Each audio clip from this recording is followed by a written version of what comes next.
మహాత్మా గాంధీ తాత ఎవరి పనులు ఆళ్ళే చేసుకోవాలని చెప్పిండు. అగో గాంధీ తాత చెప్పిన ఆ సూత్రాన్ని బాగా పాటిస్తుర్రు కొంతమంది. మంద అమ్మాలంటే సర్కార్లే అమ్మాలనా? మనం ఎందుకు జ్యూస్లు తయారు చేసి అమ్మినట్టు మంద అమ్మద్దు? సర్కారే సంపాదించుకోవాలనా? మనం సంపాదించుకోవద్దా అని ఆలోచనలు చేసి కొంతమంది ఇంట్లోనే లిక్కర్ తయారు చేసే స్టార్టప్లు పెట్టుకుంటున్నారు. స్టార్టప్లు అంటే ఐటీలు ఆన్లైన్ డెలివరీ సంస్థలే ఉండాలనా? మంది ఎక్కువ తాగే మందు తయారు చేసే స్టార్టప్ ఎందుకు పెట్టద్దు అనుకున్నాడు ఏందో కానీ నెల్లూరు జిల్లా గుడ్లూరు కాడుండే వీరాంజనేయులు అనేటైనా ఏకంగా ఇంట్లోనే లిక్కర్ ఫ్యాక్టరీ పెట్టిండు. ఇసుకతోటి చేస్తే రిస్క్ అయినా పర్వాలే అని నకిలీ విస్కీని తయారు చేసి ఆబ్కారోలో మస్కా కొట్టి బెల్ట్ షాపులలో అమ్ముతున్నాడు. 2 ఏళ్ల సంధి దందా చేస్తున్నాడట.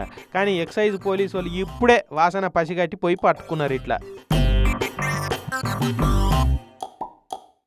ఇక విస్కీని తయారు చేసినందుకు వాడే ఇథనాలు 400 లీటర్లు, రెక్టిఫైడ్ స్పిరిట్, కోటర్ సీసాలు, వాటి మీద బ్రాండెడ్ కంపెనీని అమ్మిస్తేందుకు అతకబెట్టే లేబుల్ స్టిక్కర్లు, మందు మిక్సింగ్ చేసే మిషన్, ఇక అన్నిటిని పట్టుకొని సీజ్ చేసిరు. హైదరాబాద్ అసొంటి ఏరియాల నుంచి సీసాలు స్టిక్కర్లు తెప్పించుకుంటున్నాడట. ఇంట్లోనే నకిలీ బ్రాండ్ విస్కీలు తయారు చేసి ఊర్ల పొంటి బెల్ట్ షాపులు, కిరాణా దుకాణాలు ఉంటాయి కదా, ఇక వాళ్ళకి పోయి అమ్ముడు అన్నట్టు. ఇక వాళ్ళు బ్రాండెడ్ కంటే వీటినే తాగొచ్చిన వాళ్ళకి అమ్ముడు పెట్టిరట.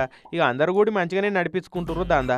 2 ఏళ్ల నుంచి నడిపిస్తున్నారు అంటే ఈ పాటికి ఎన్ని కోట్లు ఎనికేసిండొప్పో. గత 1 year 2 years నుంచి చేస్తుంది. ఇప్పటివరకు వాడు 1500 నుంచి 2000 బాటిల్స్ కూడా ఏసీ బ్లాక్ బాటిల్స్ అమ్మడం కూడా జరిగింది.